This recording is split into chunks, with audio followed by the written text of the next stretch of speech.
आपने अपने अंदर कितनी बार यह सवाल उठाया है कि अगर न्याय भगवान से मिलता है तो न्यायालय क्यों बनाए गए? अगर विद्या सिर्फ देवी सरस्वती से मिलती है तो विद्यालय क्यों है? क्या सच में हम केवल ऊपर से उम्मीद करते हुए जीवन गुजारना चाहते हैं, या हम खुद अपने अधिकारों और जिम्मेदारियों के लिए उठेंगे? क्या हमने कभी सोचा है कि सरकार क्यों जवाबदेह नहीं है? क्या हम केवल इंतजार करते रहेंगे कि कोई ऊपर से हमें न्याय दे, या हम अपनी आवाज़ उठाकर खुद की दुनिया बदलेंगे?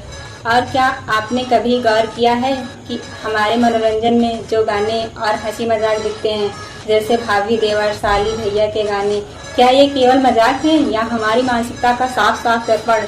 अगर हम सोचेंगे तो क्या हम मनोरंजन हमें उच्च सोच और संवेदनशीलता की ओर ले जाता है? नहीं, यह हमारी सोच को सीमित करता है, शरीर और बाहरी आकर्षण में उलझा देता है। हम महिलाओं और रिश्तों को सिर्फ वस्तु की तरह देखते हैं। क्या यह हमारी मानसिकता को बदल सकता है? कैसे हम इस सोच से बाहर आएंगे? क्या यूपी और बिहार जैसे राज्यों में यह मानसिकता समाज को आगे बढ़ने देगी या पीछे खींचेगी? अगर पत्थर या मंदिर से भगवान मिल जाता तो हमें पूजा और पूजा सामग्री की जरूरत क्यों होती? क्या यह सिर्फ एक दिखावा है या ईश्वर वास्तविकता में हमारे हृदय में वास करते हैं? संत कबीर कहते हैं कि ईश्वर को केवल दिल की शुद्धता चाहिए, न कि बाहरी वस्तुएं। भगवत गीता में भी यही बताया गया है कि भगवान हमारे हृदय और आचरण में निवास करते हैं। इसका मतलब यही है कि अगर हम अपने कर्म और सोच को बदल दें तो हम ईश्वर की उपस्थिति महसूस कर सकते हैं। क्या आप अपने दिल की गहराई तक गए हैं और यह देखा है कि आपके भीतर क्या चल रहा है? हम चीनी बच्चों को देखें, वे कैसे दिनचर्या, अनुशासन और माता पिता की मेहनत देखकर खुद को प्रेरित करते हैं। अगर उन्हें आलस आता तो वे स्वयं को कड़ी मेहनत करने पर मजबूर करते। स्कूल में नींद आने पर भी वे अपने आप को प्रोत्साहित करते हैं। वहीं भारत में हमारी युवा पीढ़ी अक्सर आलस और निरंतरता की कमी से जूझती है। क्या हमने कभी सोचा है कि अगर हम अपने बच्चों में अनुशासन और प्रेरणा की भावनाएं जगाएं तो उनका भविष्य और हमारा समाज कैसा होगा? क्या हम केवल आलस और लापरवाही के शिकार बने रहेंगे या बदलाव की दिशा में कदम बढ़ाएंगे? इतिहास में अत्याचार की गहरी कहानी है। शाह, यहूदी, ब्रिटिश या जातिवाद, कौन सबसे ज़्यादा पीड़ा पहुंचाने वाला था? क्या हम वास्तव में समझ पाए हैं कि पीड़ा कितनी गहरी थी?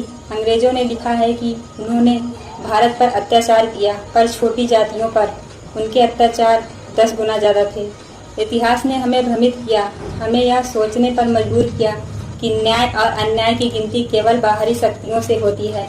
क्या हमने कभी निष्पक्ष दृष्टि से ऐतिहासिक तथ्यों को परखा, या हम अभी भी भ्रम और भ्रमित सोच के जाल में फंसे हुए हैं? स्वर्ग और नरक की अवधारणा पर विचार करें। क्या हम अपने आज के कर्मों का फल तुरंत महसूस करते हैं या केवल भविष्य में मिलने की उम्मीद रखते हैं? क्या समय का यह विचार सच में हमारे जीवन को नियंत्रित करता है या केवल अनुशासन में रखने का माध्यम है? अगर मैं आज अच्छा करूं और फल अभी ना मिले तो क्या इसका मतलब है कि कर्म निष्फल है? नहीं, कर्म का फल अवश्य मिलता है, कभी तत्काल कभी भविष्य में। और क्या आपने देखा है कि मनोरंजन और सामाजिक मीडिया ने हमारी सोच को कैसे प्रभावित किया है? जो चीज़ें हमारी मानसिकता और नैतिकता को कमज़ोर करती हैं वह केवल बाहरी रूप से दिखाई देती हैं। हम महिलाओं और रिश्तों को वस्तु की तरह देखते हैं, अपनी संवेदनशीलता खोते हैं और अपने भविष्य की दिशा को भी सीमित कर देते हैं। अगर हम स्वयं नहीं जागेंगे तो कौन जगाएगा? हमारी संस्कृति और धर्म हमें केवल बाहरी पूजा के लिए नहीं कहती, हमें अपने हृदय, कर्म और सोच में बदलाव करना है। भगवान या ईश्वर को केवल मंदिर, मूर्ति और पूजा सामग्री से प्राप्त नहीं किया जा सकता। संत कबीर, भगवत गीता और अन्य धर्म ग्रंथ यही कहते हैं। क्या हमने अपने भीतर झांक कर देखा है कि हमारा दिल कितना साफ है? इतिहास से सीखें कि सत्ता और शक्तिशाली लोगों ने अक्सर हमें भ्रमित किया है। उन्होंने अपने स्वार्थ और विश्वास के अनुसार इतिहास लिखा। क्या हम इसे स्वीकार करके आगे बढ़ेंगे या निष्पक्ष दृष्टि के इतिहास को पढ़कर सच का पता लगाएंगे? हमें स्वतंत्र सोच, ज्ञान और अनुभव से भ्रम बाहर निकलता होगा। अगर हम इन सब सवालों को गहराई से देखें, समाज, मानसिकता, बच्चों की शिक्षा, इतिहास, धर्म और नैतिकता, तो स्पष्ट होता है कि सिर्फ ऊपर से उम्मीद रखना पर्याप्त नहीं है। हमें खुद जागना होगा, अपने कर्म और सोच बदलनी होगी, बच्चों को अनुशासन सिखाना होगा, समाज को जागरूक करना होगा और इतिहास को सही दृष्टि से समझना होगा। क्या आप तैयार हैं खुद की सोच और समाज की सोच को चुनौती देने के लिए? क्या आप देख सकते हैं कि कितनी गलत धारणाएं और भ्रम हमारे भीतर और समाज में बसे हुए हैं? अगर हम केवल देखेंगे और चुप रहेंगे तो क्या बदलने वाला है?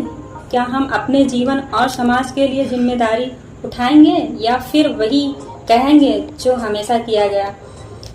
चुप रहना और सिर्फ इंतजार करना, ये तो गलत है।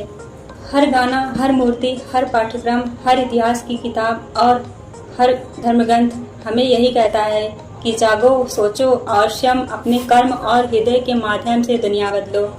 क्या आप इसे सुनकर केवल सोचेंगे या इसे अपने जीवन में उतारेंगे? लाइक करिए, शेयर करिए, कमेंट करिए स्नेह मरान के साथ।